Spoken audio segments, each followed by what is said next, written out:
Bienvenidos a AFZ Profundo, el programa semanal en el que se analizan a profundidad temas políticos, económicos y sociales de gran impacto que evolucionan sin estar bajo la lupa diaria de la sociedad. AFZ Profundo. Hola, muy buenos días. La mañana del domingo nos convoca a una nueva entrega de AFZ Profundo. Esta cuarta y última entrega de nuestra serie sobre las relaciones dominico-haitianas con el doctor Manuel Núñez. Excusamos a nuestro otro invitado y contertulio, el doctor Juan Miguel Castillo Pantaleón, por causas ajenas a su voluntad. Y hoy veremos, en la continuación de esta serie, las relaciones, digamos, contemporáneas del Estado Dominicano y el Estado Haitiano. A partir de la muerte de Rafael Leonidas Trujillo en el 1961, se inicia una nueva etapa de esas relaciones que abarcan desde el 61 al 1978, post Trujillo, y en los gobiernos del doctor Joaquín Balaguer. Posteriormente, tenemos que abordar el último acuerdo de contratación de braceros firmado por el presidente haitiano Leslie Manigat y por el vicepresidente dominicano y director del CEA, Carlos Morales Troncoso. A continuación, tenemos la etapa del 1978 al año 2010, año en que se significa una catástrofe, una desgracia para el pueblo haitiano, como fue el terremoto de ese año. Entonces, digamos que a partir del 2010 y hasta el 2020, tenemos la invasión pacífica, que se inicia en el año 2011, luego del terremoto, y ahí tendríamos que ver el rol de los organismos internacionales y de qué manera se presiona al Estado Dominicano y sus gobiernos, principalmente por los Estados Unidos, Francia y Canadá, y desde luego por los organismos internacionales como la ONU, la OEA y la Comisión Interamericana de Derechos Humanos y de las migraciones también. Nosotros entendemos que también el grupo de los denominados amigos de Haití y sus aliados dominicanos han hecho una campaña de distorsión y de difamación de la realidad de las relaciones de estos dos pueblos y de la vocación no solo pacifista y también de apertura, de solidaridad en que vivimos los dominicanos. En este país no existe racismo, por cuanto todos tenemos una ascendencia de alguna manera proveniente de sangre africana, mulata, española, con incidencia en menor caso de otras potencias coloniales de la época, y que de ninguna manera pudiéramos catalogarnos como una nación y una sociedad con racismo. Yo creo que habría que ver cuál es la política del Estado Dominicano y la legislación en materia migratoria. Y ahí tendríamos que enfocar también cuál fue la forma en que los gobiernos del Partido de la Liberación Dominicana manejaron estas relaciones entre el Estado Dominicano y el Estado haitiano. Y también la situación actual en el gobierno del PRM y del honorable señor presidente de la República, Luis Abinader Corona.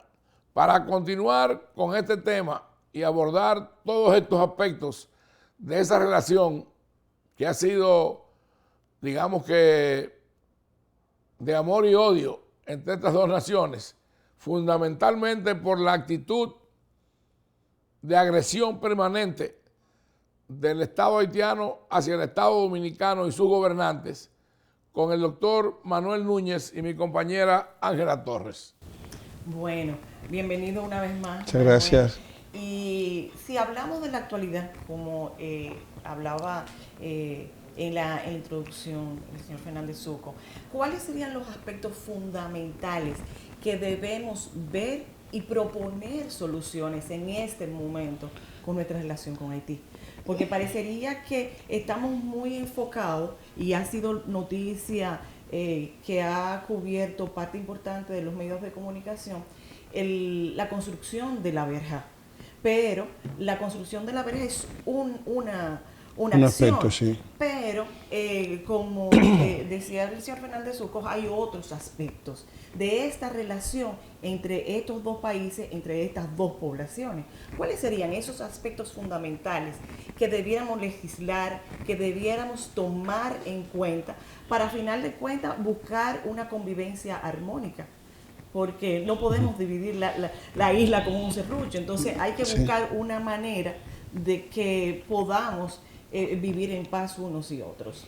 Yo creo que hay una situación bastante sui generis en el caso dominico-haitiano, porque hemos vivido en tres grandes etapas en la vida entre los dos países. La primera etapa fue la etapa de la supervivencia de los dominicanos ante el empuje de una nación que quería hacernos desaparecer como Estado-nación. Eso fue la etapa de la guerra dominico-haitiana, el siglo XIX. Esta fue la etapa, fueron 14 años de guerra, es decir, fue una guerra con multitud de batallas, 4 campañas. Comienza el 10 de marzo de 1844 y termina en 1856, y luego pues viene la etapa de la desconfianza en la posibilidad de mantener esa independencia, que obliga al liderazgo político a buscar una solución, porque había tres factores que afectaban la supervivencia de la República Dominicana: el factor demográfico, el factor militar. 50.000 soldados tenía Haití en ese momento. Nosotros apenas juntábamos 10.000 en los campos de batalla. El factor económico, tenía una economía 13 veces mayor que la dominicana. Fue la colonia más rica de Francia en el continente. Y esos tres factores hicieron que una parte del liderazgo creyera que la única forma de evitar que se apropiara nuevamente de nuestro país era con una anexión a una gran potencia, ya sea España, ya sea Francia, ya sea Estados Unidos. De hecho, hubo intentos de hacer esas tres potencias, o con un protectorado, con un Estado mayor que nos protegiera de la posibilidad de desaparecer como desaparecimos como Estado-nación durante los 22 años de dominación haitiana. Después de esa etapa, hubo la segunda etapa, que fue la etapa en la que buscábamos el reconocimiento de que Haití aceptara nuestra vida en la isla de Santo Domingo. De existencia. Haití no aceptó eso hasta 1874, cuando quitó de su constitución el hecho de que la isla era una indivisible. Pero mientras se mantuvo eso, estaba la amenaza para los dominicanos de que pudieran hacer valer su Carta Magna. Y luego viene una tercera etapa, que es la etapa de la lucha por la frontera. La frontera que heredamos de España, la frontera de Aranjuez, cuando ninguno de los dos países era un Estado independiente, decía que Haití tenía 21.085 kilómetros cuadrados, no 27.750 como tiene ahora. Haití creció 6.500 kilómetros cuadrados a expensas de nuestra propia soberanía, hurtando los territorios, avanzando, y se detuvo el avance, definitivamente se detuvo el avance, con la matanza del 37. Hoy día, ¿usted cree que uno de los aspectos fundamentales de las diferencias entre los países es un asunto territorial? Vamos a la cuarta etapa. Sí, es territorial también. No es territorial solo, pero también es territorial. Vamos entonces, después de esa etapa de la lucha fronteriza, que quedó solventada con la matanza del 37 y luego los acuerdos que se hicieron entre los dos países, en que cada uno se comprometía a velar porque sus ciudadanos no cruzaran al otro lado y a velar porque no hubiera ese conflicto de poblaciones. Tanto Haití como República Dominicana se comprometían a evitar ruptura e incluso a velar por el respeto a la intangibilidad de las fronteras. La frontera nuestra es fluvial, tiene 172 kilómetros, la frontera fluvial tiene una parte montañosa y una parte llana. Sí, pero estamos hablando de una cantidad importante de 5 ríos internacionales: el río Masacre o Dajabón, el río Libón, el arroyo Bernard, el río Macasía, el río Altibonito, el río Carrizal, arroyo Carrizal, en Elías Piña, el río Pedernales y las dos cañadas, la cañada de Bois Dormé y la cañada de Petit Mulet, o el famoso río Mulito, que desembocan en el río Pedernales. Todo eso constituye una frontera de 172 kilómetros, casi la mitad de la frontera dominicana es fluvial, con lo cual evidentemente hay un protocolo internacional que ahora se pone en el tapete con esta violación a esa frontera que debe ser intangible, no se debe tocar. Luego de esta etapa, que es la etapa fronteriza, que supuestamente ya la hemos superado, o sea, ya no hay un conflicto de frontera, viene entonces la cuarta etapa, que es en la que estamos ahora, que es la etapa de la convivencia. O sea, la convivencia entre los dos países ha estado afectada por un factor que lo describió bien Arístides, que es el factor que viene después de la muerte de Trujillo, que viene en algún momento por las importaciones de braceros, pero que no es solamente los braceros, porque los braceros son una minoría. Nunca fueron más de 50.000, más de 30.000. O sea, y de hecho los que están pendientes en el Central Romana son como 9.000 actualmente. O sea que no, o sea, esta avalancha de haitianos aquí en el país es un desplazamiento de la población haitiana hacia República Dominicana. Que es lo que denominamos la invasión pacífica. Exactamente. Entonces, eso es un cuarto escenario. Ese escenario ha producido un conjunto de problemas adicionales, ¿no? Que yo he llamado la desnacionalización. La desnacionalización del territorio. Hay más de 500 batalles de zonas del Estado Dominicano ocupadas por haitianos. Hay pueblos enteros como en Oviedo, Trudillé, en Verón, también hay toda una zona nacionalizada, en Higüey, en los ranchitos. Hay zonas del país en que prácticamente la población mayoritaria es haitiana. Igualmente, en los parques nacionales, donde nacen los ríos, hay una cantidad indefinida de haitianos que se están dedicando a desmontar el bosque, porque Haití consume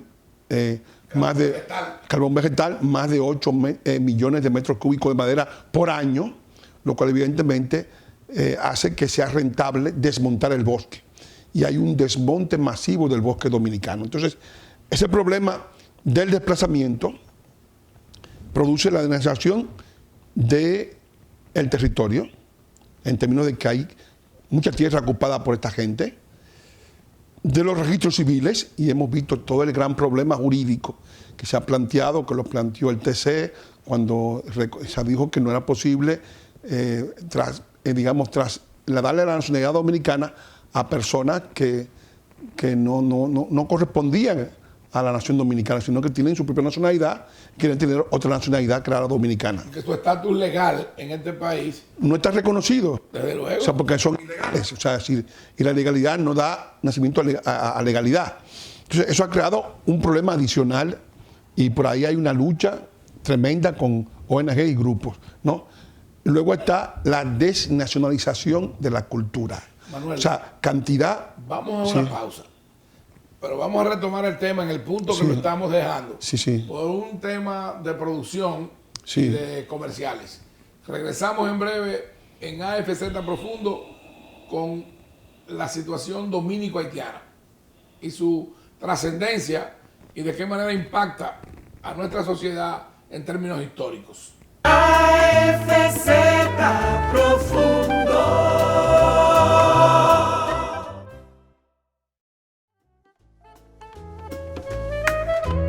AFZ Profundo. Continuamos conversando en AFZ Profundo con el doctor Manuel Núñez y esos vínculos actuales, contemporáneos, Sí. que nos unen a Haití. Explicaba en el segmento anterior, pues toda esa migración, ya sea documentada o no documentada, cómo impacta a la vida cotidiana del dominicano. Así es. Sobre todo hablaba de cómo el comportamiento, independientemente de con su condición legal en el país, pues influye con la depredación de los bosques, pues a muchísimos aspectos, como sobre todo al agua, que es uno de los Sí. temas que hemos tratado en AFC Profundo. Entonces, Sí. yo pienso que las consecuencias de la depredación de los bosques debe tener sus consecuencias no solamente con los haitianos, con los dominicanos, con cualquiera que lo haga. No, esencialmente los dominicanos tienen un comportamiento que está relacionado con la continuidad, porque la República Dominicana, a partir de la asunción del presidente Balaguer en el año 66 al poder del Estado, él cambió la variable del país. Los dos países en el año 66 estaban en la misma situación, tenían un 12% de foresta. El presidente Balaguer decidió hacer el tour de force y logró en 30 años revertir la variable a favor de la continuidad histórica de la República Dominicana, porque él creó los parques nacionales, 106 de las 111 zonas protegidas, los parques recreativos, creó la Guardia Forestal, cambió la cultura del carbón al uso del gas propano. Eso naturalmente tuvo un componente de fuerza, porque si no, no se logra nada más por amor al arte, sino que también hubo un momento en que el presidente lanzó una guardia especial para proteger los bosques y al mismo tiempo creó la política de aguas conjuntamente, porque el de las 32 presas, 22 las construyó Balaguer. Entonces fue una política integral y al mismo tiempo también creó la política educativa. O sea que fue una política que tomó, digamos, la cosa por el toro por los cuernos, año 66, y logró que en la actualidad, cuando teníamos hace 50 años un 13% de foresta, tenemos actualmente un 39%. Eso es producto de esa política. Sembrar, prohibir y al mismo tiempo educar. ¿Cómo logró Balaguer crear la base de la educación? ¿O cómo se ha logrado esa educación a nivel nacional? Pues con los 4 elementos: el parque botánico, que es un parque de un millón de metros cuadrados, ¿verdad? El parque zoológico, el acuario nacional y el museo de historia natural. Sí. Y también hay que mencionar los parques como el Mirador del Sur, Sí, Mirador del Norte, los Mirador parques del nacionales, Este. los parques recreativos que son una forma también de que la población aprecie la naturaleza Y que hoy en que día entienda que es fundamental. Son los pulmones con que cuenta la Exacto. ciudad de Santo Domingo, la provincia Sí, de Santo entonces, Domingo. esa política medioambiental del presidente Balaguer, pues prácticamente ha evitado que la República Dominicana esté como está hoy Haití. Haití tiene un 1% de foresta. O sea, no tiene la posibilidad de agenciarse su carbón para sus cocinas, y evidentemente eso ha lanzado a toda una... Tiene que recurrir a deforestar y a depredar Sí, los bosques nuestros. Sí, ha lanzado a toda una manada de personas que se ocupan de eso, unas 150.000 personas que viven de eso, que están desmontando los bosques dominicanos y que están, digamos, carbonizándolos y transportándolos hacia Puerto Príncipe, porque allí tienen un valor económico importante. Así que, en cierto modo, poéticamente se puede decir que el bosque dominicano arde en la cocina de Puerto Príncipe, lo cual no es muy halagüeño, o no debería serlo para ningún dominicano que ame su país. Ese es uno de los tantos problemas, el tema del medio ambiente. Pero luego están otros temas. El número de haitianos que vienen a proveerse de carbón para su país aumenta porque también hay dominicanos que depredan. Si usted observa unas imágenes sí, satelitales sí, de la frontera dominico-haitiana, puede ver de qué manera ya ha impactado en más de 2 provincias dominicanas esa práctica de la cultura y de la idiosincrasia del pueblo haitiano con relación a la naturaleza. Y usted sí, puede verlo en la provincia de Pedernales, de Yaspiña, de Independencia, de Dajabón, como ya hay parte de nuestra masa boscosa que ellos la han depredado y han provocado, digamos que, grandes destrucciones de nuestros bosques.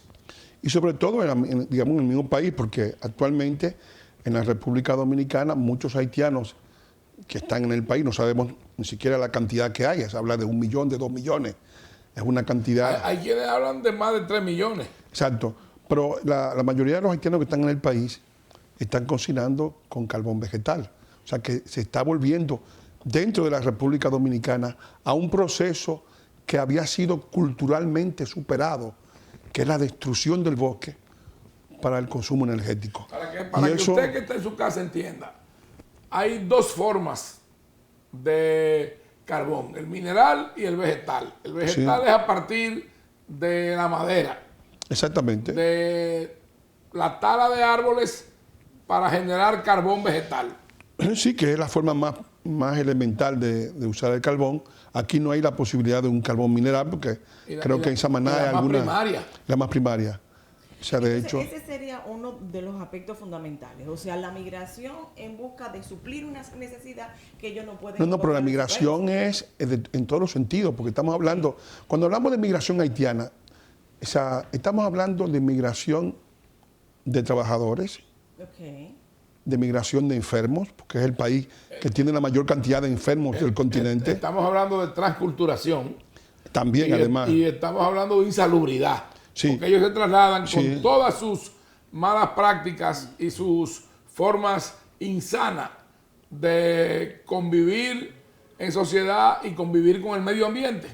No, pero además estamos hablando de que la OPS ha hecho un análisis de las características o de los perfiles sanitarios de esa población y se ha establecido que es una población que tiene liderazgo del SIDA, liderazgo de la malaria, liderazgo de la filariosis, liderazgo de todas las enfermedades que se transmiten por vectores, es decir, por el agua, por los insectos, por los animales o por cualquier otro tipo de vía, ¿verdad? Ya sea la vía oral o la vía, digamos, cutánea también. Entonces ellos tienen el liderazgo de esas enfermedades y ese liderazgo hace que Haití sea de por sí un depósito de enfermedades, con lo cual, evidentemente, al trasegar esa población a la República Dominicana, enfermedades que habían sido conjuradas en el país, como fue el caso de la malaria, que en los años 70, en el último tramo del presidente Balaguer, el país se declaró como libre de malaria, pues ya el país no será nunca libre de malaria, porque mientras esté Haití al lado y tengamos haitianos, pues la malaria está siempre presente, lo mismo que la tuberculosis, lo mismo que la filariosis, lo mismo la sífilis, el pian, todas las venerias, evidentemente, y estamos hablando de que el país está sometido a un riesgo enorme con esta población, y al mismo tiempo estamos hablando de que estas situaciones tan dramáticas pueden incluso atentar en contra de la principal fuente de divisas de la República Dominicana, que es el turismo. La República Dominicana se sabe que es un país cuya fuente principal, digamos que le da entre 7 y 8 mil millones de dólares, era el turismo. Tiene 4 enclaves turísticos. El enclave del este, el enclave de Samaná, el enclave del norte y el enclave del sur. Pues el hecho mismo de que en cualquiera de esos enclaves traigamos poblaciones con estas características sanitarias, puede incluso arruinar las posibilidades turísticas de la República Dominicana. De hecho, yo recuerdo que en el año 99 se produjo un brote, digamos, de malaria en el este del país y eso ocasionó que se cancelaran cantidad de operaciones turísticas debido justamente a la amenaza que suponía ese brote de malaria para la temporada turística y la gente, digamos, pudieron conjurarla. Yo recuerdo que en aquel momento era el doctor González que dirigía esas operaciones para conjurar ese brote y evitar que la República Dominicana perdiera completamente la temporada debido justamente a la muerte de un alemán y de un argentino a causa de la malaria. O sea que Haití es una amenaza sanitaria a la posibilidad del turismo dominicano. Yo pienso que ahora está claro con esto de la pandemia, porque ahora se sabe que el turismo mundial ha decrecido a consecuencia de una emergencia sanitaria. Y yo pienso que la gente verá que ese será también un tema importante para la República Dominicana, porque cuando pase la pandemia, cuando pase el coronavirus, en Haití habrá coronavirus.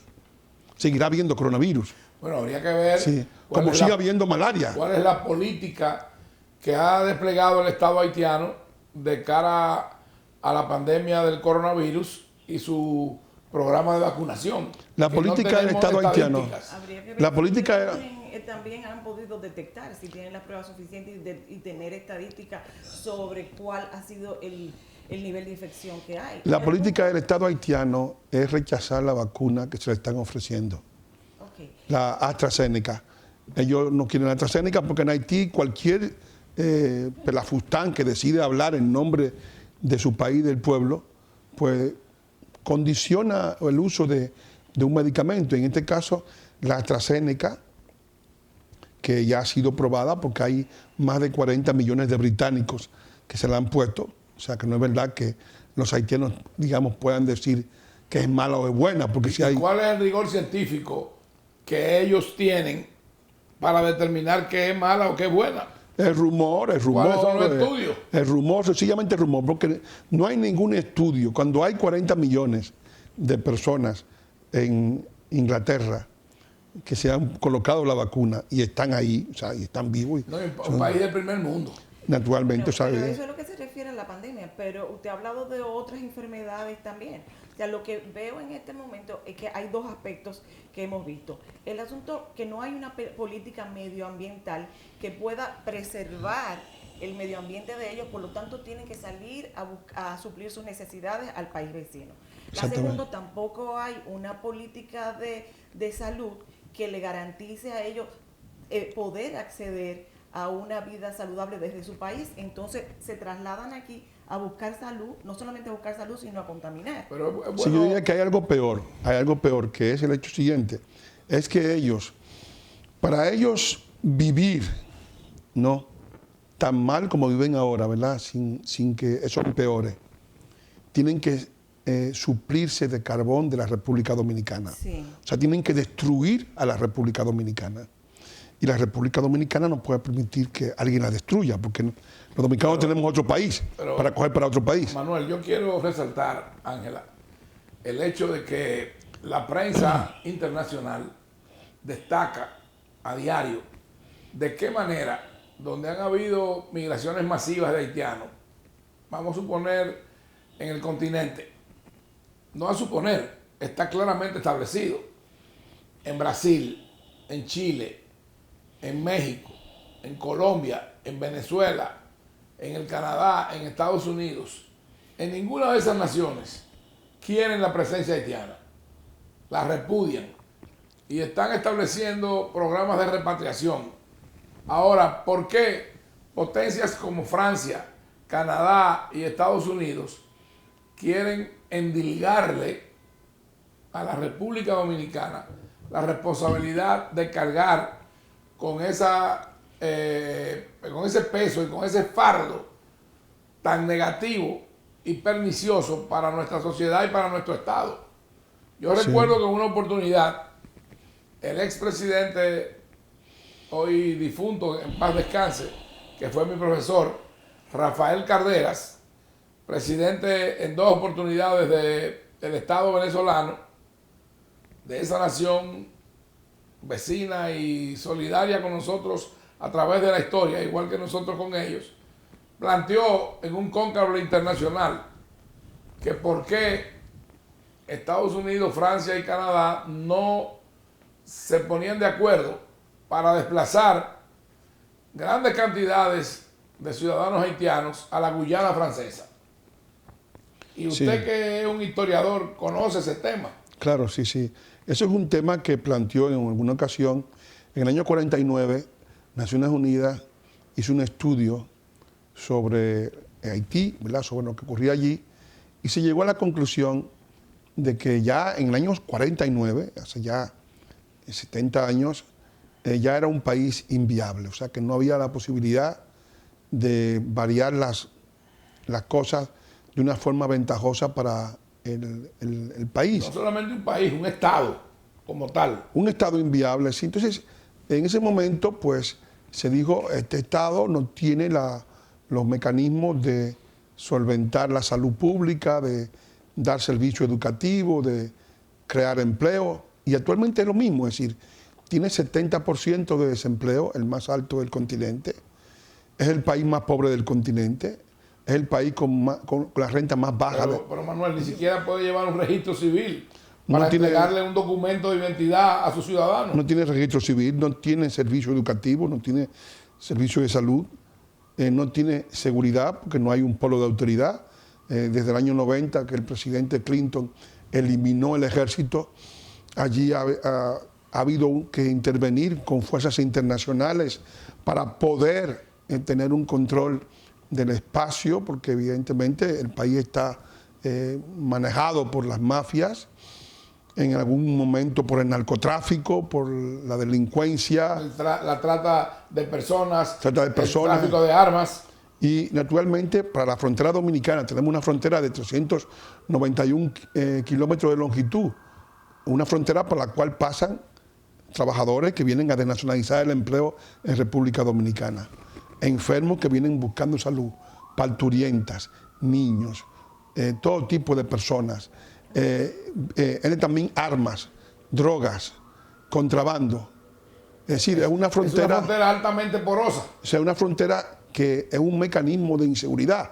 Por eso decimos que, digamos, que el hecho de que haya un cierre de la frontera con un muro es una forma de empezar a organizar la sociedad dominicana, porque evidentemente esto puede destruir con un factor de desintegración del país. Así es, vamos a hacer una pausa en este momento y regresamos con el doctor Manuel Núñez hablando Sí. sobre este tema. No se vayan de ahí. AFZ Profundo. No te pierdas AFZ Profundo, donde se analizan temas políticos, económicos y sociales de gran impacto que evolucionan sin estar bajo la lupa diaria de la sociedad. Los domingos de 10 a 11 de la mañana por el canal 24 Claro y Altiz, canal 69 UHF para todo el país, live streaming Santo Domingo TV 24.com. En radio, La Nota 95.7 FM y las plataformas digitales afzprofundo.com, YouTube, Facebook, Instagram y Spotify. Una producción de Arístides Fernández Suco y Ángela Torres.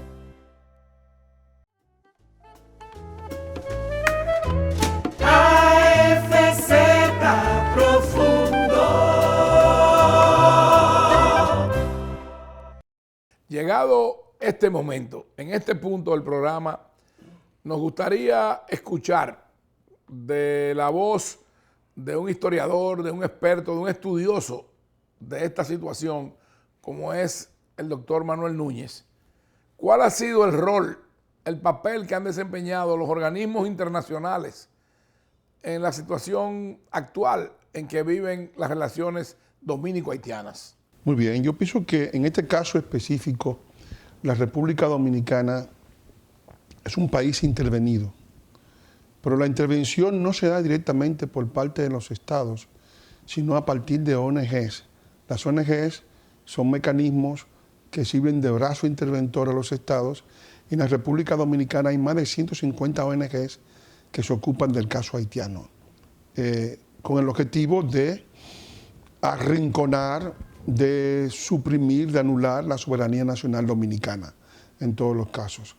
Esas ONGs tienen líderes, tienen periodistas que, digamos, sirven de voceros y de correa de transmisión de sus intereses. Si usted sigue el rastro de la financiación de esas ONG, llegamos a los estados que están detrás de, sí, bueno, están, de esa financiación. Están en Inglaterra, está en Estados Unidos, Holanda, es decir, Canadá, hay varios, Canadá, incluso el propio Estado Dominicano, que financia a sus sepultureros, a los que van a sepultarlos. O sea, el hecho de que haya varias ONGs, de los jesuitas en este caso, financiadas por el Estado Dominicano, que cobran un salario del Estado Dominicano para participar en todo este proceso de destrucción de la República Dominicana, que ha llevado a momentos cumbres. Voy a citar algunos de esos momentos cumbres. ¿Esos dominicanos que quieren destruir la nación? Sí, así es, que odian el país. Pero eso está evidenciado que ha llevado a momentos cumbres. Porque además las ONGs ¿pero y qué ganan son, los dominicanos destruyendo? no le pagan a gente que hace, por dinero hacen cualquier cosa, es decir, venden hasta su madre. Sí. Yo diría que ese es, digamos, el principal problema de República Dominicana. Estas ONG, por ejemplo, llevaron y documentaron las condenas a República Dominicana. La primera, tan pronto se liberó en el año 98, la República Dominicana reconoció la competencia de la Corte Interamericana. Fuimos condenados ese mismo año, en el 99, en Costa Rica, por el caso de la niña Yanni Bosicó. Fuimos condenados y fuimos, digamos, también amonestados por esta corte. Posteriormente fuimos condenados por el caso de Nadege Dorsemá, que fue el caso de unos haitianos que entraron furtivamente en un camión que no se detuvo. Se pensaba que el camión llevaba droga. Al no dar, digamos, ninguna respuesta al alto que le dieron los guardias fronterizos, el camión se volcó y murieron 11 haitianos y la República Dominicana fue condenada a pagar $1 millón. Luego, posteriormente, también fuimos condenados, yo estuve en esa condena en México, en el caso de Tide Méndez, que es un haitiano que era un impostor, que se había hecho pasar por dominicano y que había dicho que lo habían discriminado por ser haitiano, y evidentemente se demostró en la corte de que Whitney Young era haitiano, que no era William Medina Ferreras. Bueno, como él se vio, pero ¿cuál es la credibilidad que puede tener una persona que se dice ser dominicano y dice que lo discriminaron porque era haitiano? ¿Cómo? Entonces, sí, además había votado en el país varias veces ya, él y sus hijos. Posteriormente, el país recibió, cuando en la época del presidente Martelly, una ofensiva enorme, porque tuvimos incluso un embajador de República Dominicana que habló de la unificación de la isla, que fue el embajador Cerulle, lo cual creó un rifirrafe. Luego fue premiado nombrándolo embajador en Barbados. En Barbados, sí. Y posteriormente tuvimos el ataque ya internacional en forma, no solamente de la Corte, sino también el ataque de la Unión Europea, porque vino el presidente de la Unión Europea en aquel momento, Van Rompuy, durante la presidencia del presidente Danilo Medina, vino Joe Biden, que era vicepresidente, también haciendo el mismo tipo de reclamación a resultas de las reclamaciones de la Fundación Kennedy, que estaba en relación con Solange Pié, en aquel momento, que también hizo mucha presión para que la República Dominicana cediera. Y tuvimos también la llegada de Ban Ki-moon, que finalmente el Congreso... Fue secretario general de las Naciones Unidas. Que el Congreso no lo recibió. Coreano. Sí, toda esa presión internacional tenía como objetivo que la República Dominicana hiciera derribar su frontera jurídica.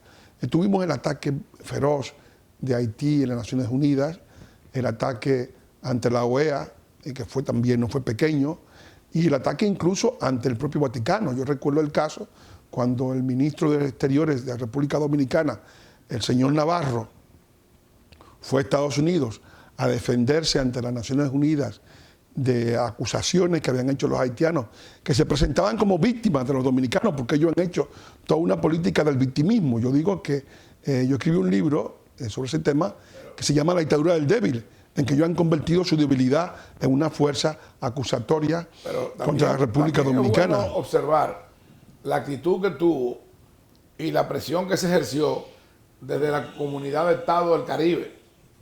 Claro, esa era la base, donde estaba el señor Cerulle. No es decir, Imagínese usted. sí, era la base porque allí ¿Cómo se llamaba? González. González, de Granadinas. de Neves y... De Granadinas. De Granadinas. Sí, que llevó una campaña, pero una campaña sugerida y manipulada por los mismos haitianos, porque detrás de toda esta campaña de desconocimiento de nuestra soberanía están los haitianos. Pero hoy, los haitianos ya no creen en Haití. Los haitianos creen que su solución es derribar la soberanía de la República Dominicana. Es bueno que usted sepa que hoy en día hay embajadores dominicanos ante grandes naciones y potencias, incluso europeas, que son pro-haitianos. Sí, naturalmente, y que han sido personas que han estado ligadas al objetivo de romper con la continuidad histórica de la nación dominicana, tal cual fue concebida desde sus inicios como Estado independiente. Entonces, toda esa campaña ha sido liderada y ha sido, digamos, alentada desde el fondo por los haitianos, que han tratado de presentarse siempre como víctimas de la República Dominicana. Es decir, la República Dominicana, que en todo el tiempo, en toda su historia, siempre ha sido la nación agredida, es presentada como el Estado agresor. Y en eso han contribuido, pues, esos grupos intelectuales que le han servido de base, y el Estado que han incluso opresor. El Estado opresor, que incluso han querido destruir la historia nacional dominicana para despojar a los dominicanos de la capacidad defensiva ante esta investida. Por eso yo creo que hay que ir a la historia. Y dentro de ese tránsito, por ejemplo, es bueno que las generaciones presentes y futuras conozcan textos como La Isla al Revés. Y yo quiero que usted me dé su opinión acerca de esa obra del doctor Joaquín Balaguer. Sí, es una obra en la cual el presidente Balaguer enfoca las rivalidades históricas que en el siglo XIX mantuvieron los dos estados y cómo ambos estados han tenido dos objetivos distintos. Mientras los haitianos han tenido como objetivo el tratar de derribar la soberanía nacional dominicana, porque el lema de su bandera, que lo pone muy bien el presidente Balaguer, es la unión fue la fuerza. La unión es la fuerza. Sí, hace la fuerza.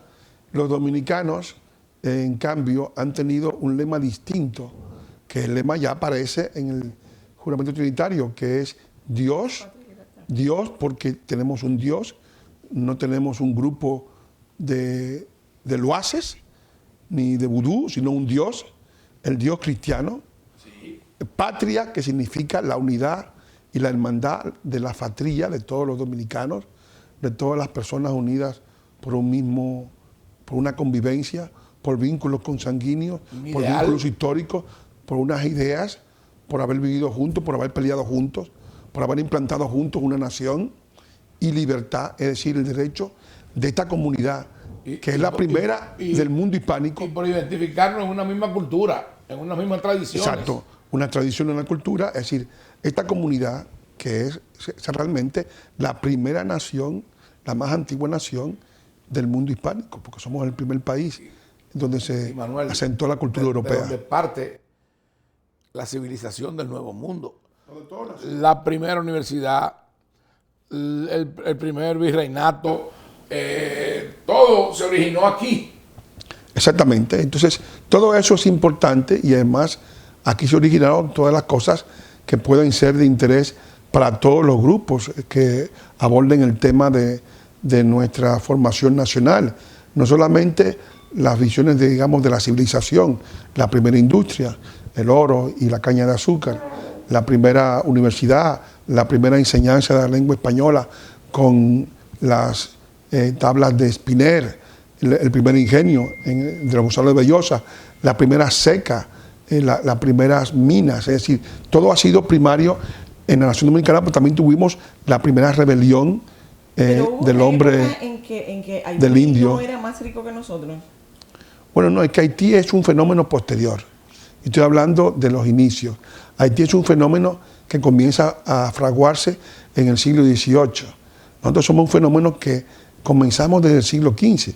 De hecho, donde está Haití era parte de la nación a la cual pertenecemos los dominicanos. O sea, evidentemente que Era una sola nación. era una isla Una sola isla. unificada. A nosotros nos fue arrancado por la piratería y por el descuido de España esa porción de territorio donde se ha implantado la nación haitiana. Hay algo interesante que usted ha dicho.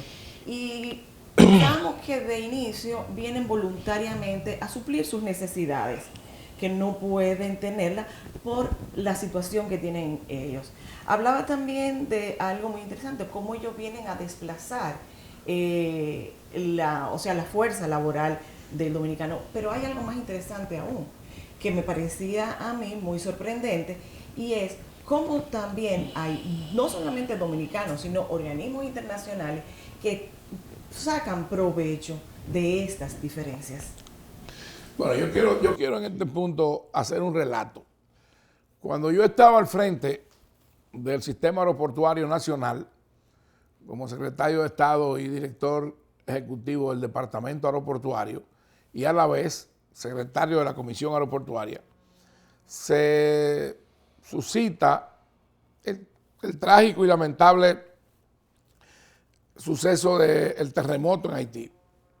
A través del Programa Mundial de Alimentos y de la solidaridad de muchas naciones del mundo, a nuestro país, que decidimos destinar de los 9 aeropuertos internacionales de la República Dominicana, 7 para la cooperación y el suministro de un corredor de ayuda humanitaria de asistencia. Millones de toneladas de todo tipo de ayudas comestibles, agua, sábanas, medicamentos, todo tipo de asistencia. Nosotros vivimos una realidad que la vivió también con nosotros el PNUD, el Programa Mundial de Alimentos de la ONU y muchos delegados internacionales, donde tuvimos que llegar a negociar con bandas de terroristas y mafiosos haitianos para poder hacer llegar la ayuda humanitaria a los ciudadanos necesitados, porque ellos la impedían.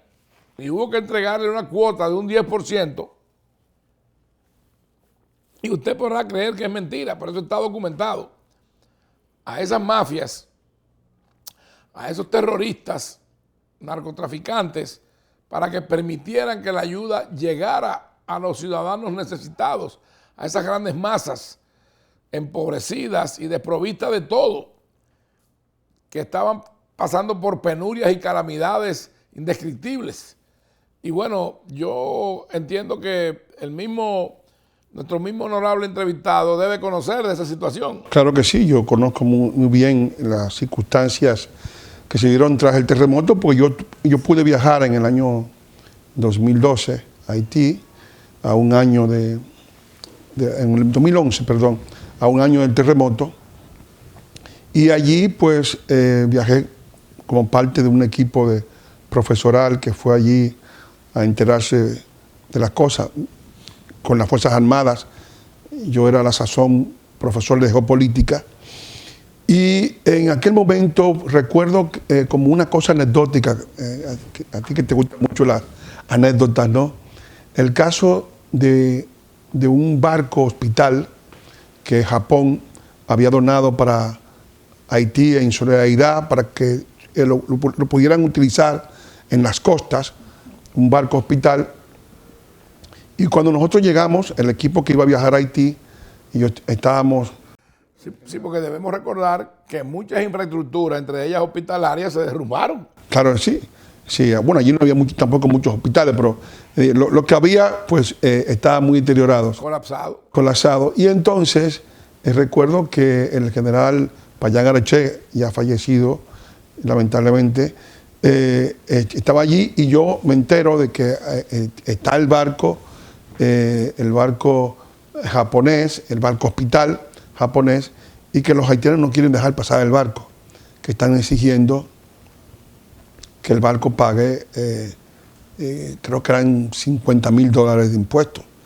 Pero eso es una donación, los japoneses no querían pagar nada. Inverosímil. Ese barco estuvo en República Dominicana casi un año, a expensas de nuestro gobierno, que pagaba su anclaje en Punta Caucedo, donde estaba el barco, y estuvo allí todo un año mantenido por el Estado Dominicano, o sea, tratando de buscar la ocasión para que el barco fuese llevado a su destino final. Y entonces, una vez estamos allí, el embajador dominicano, que era muy pro-haitiano en ese momento, ¿verdad? Me voy a ahorrar el nombre porque ya sabrán por la fecha quién era, quería que la República Dominicana pagara el rescate que pedían los haitianos de la aduana. O sea que nosotros, además de cornudos apaleados, o sea que también tenemos que pagar el rescate que pedían los aduaneros haitianos, que además era una extorsión, ¿no? Y de repente, naturalmente, Japón no iba a aceptar bajo ningún concepto pagar un centavo de impuestos para ingresar una donación hacia ese país. Y al final, pues, el jefe de las aduanas haitianas de Pedernales pregunta que cuánto valía ese barco. No, el barco vale $10 millones. ¿Cómo? Ah, no, si son $10 millones, son más de $200,000 de impuestos. Entonces ya el barco nunca... El barco se usó en Fukushima y fue muy útil en Fukushima, pero el barco no llegó a Haití. Vamos a una pausa para entrar en el último tramo de este interesante programa. Pero yo quiero dejar una reflexión en la mente de cada uno de ustedes. ¿Cómo puede existir un Estado, desarrollarse, evolucionar con una idiosincrasia como la que ustedes están oyendo? Que incluso para recibir ayudas humanitarias y donaciones, el que la otorga, el que la hace de buena fe y de buena voluntad, tiene que pagar por ello. ¿Cómo es posible? Volvemos enseguida. AFZ Profundo.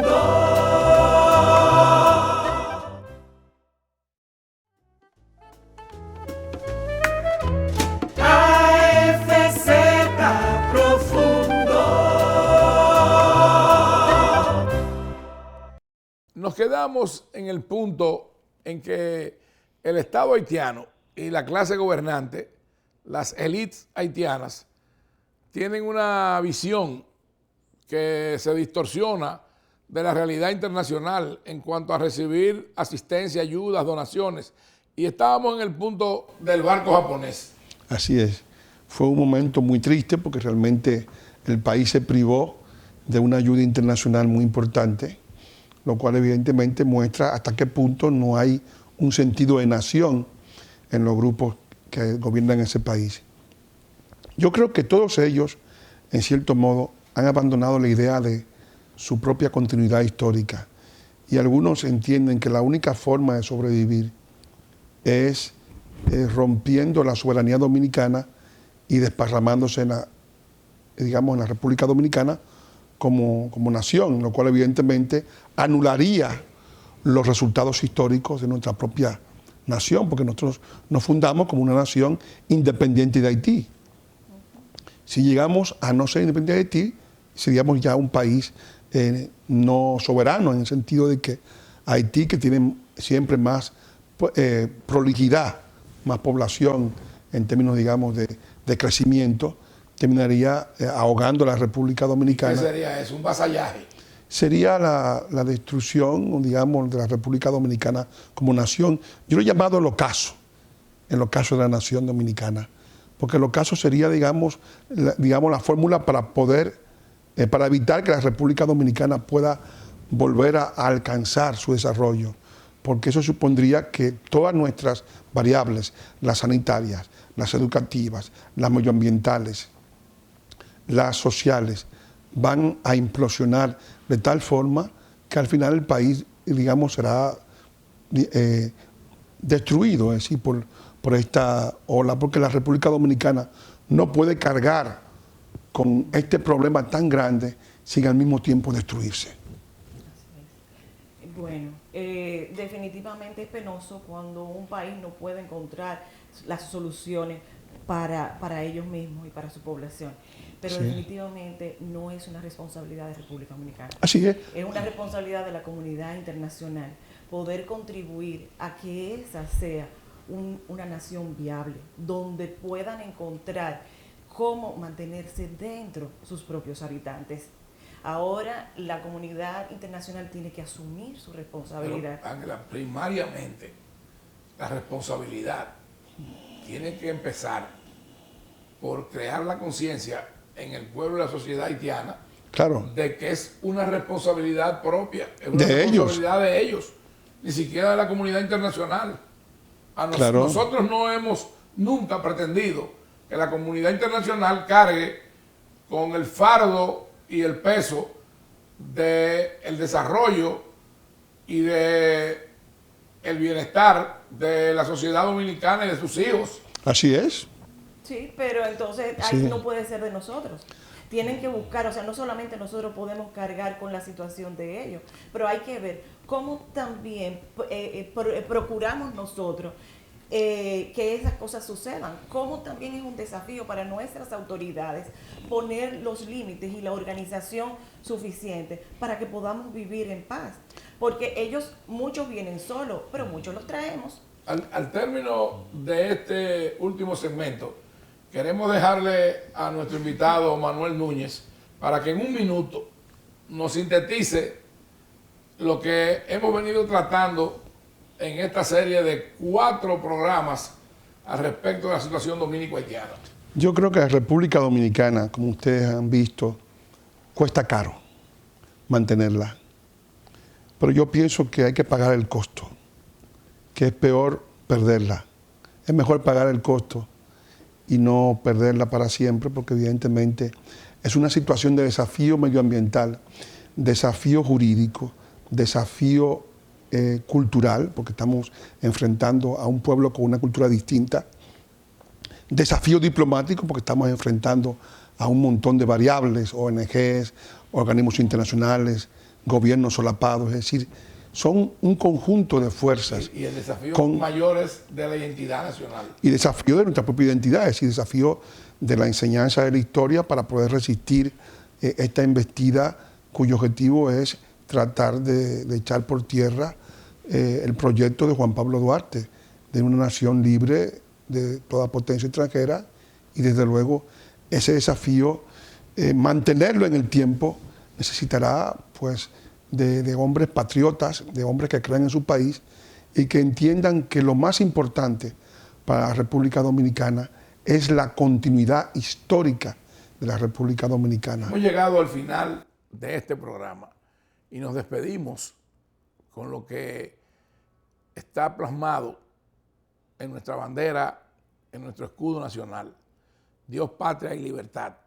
La soberanía dominicana es innegociable. Muy buenos días y hasta el próximo domingo.